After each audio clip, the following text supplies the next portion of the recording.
היי חברים, מה קורה? היום נעשה פתיחת תיבות קלאש רויאל.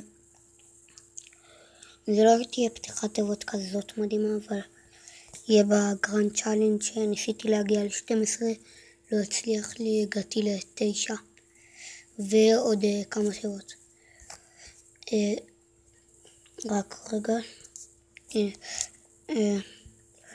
אז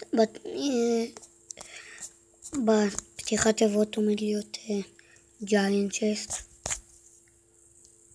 כמו שאמרתי, גרנד צ'אלנג' 9, שזו תיבה מאוד נחמדה ויש סיכויים ללג'נדרי. זה תיבה שהצטרפתי לטורניר בלי סיסמה של מישהו בשם אוהד המלך. תודה אוהד המלך. טוב, אתה לא, רק רגע. זה יצאתי במקום שני. טוב, אז בוא נתחיל.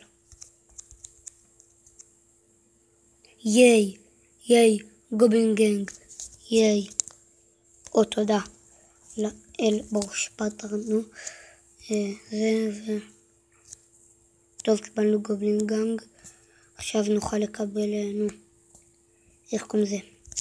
מלא שיפורים לו. אוקיי. ייי, כמו שרציתי. בול כמו שרציתי, טונות גובלין גנג. בסך הכל תיבה נחמדה. גם קיבלנו זה.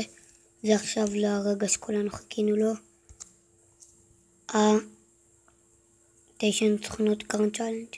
הרבה גול, משהו שאני צריך, כי אני רוצה לשפר הרבה דברים. אוקיי.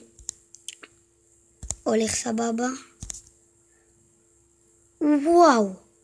עוד מלא גובלין גנג. וואו. כל כך הרבה. ייי. טוב, בסך הכל הפתיחת תיבות נחמדה, ומקווה שאהבתם. יאללה ביי.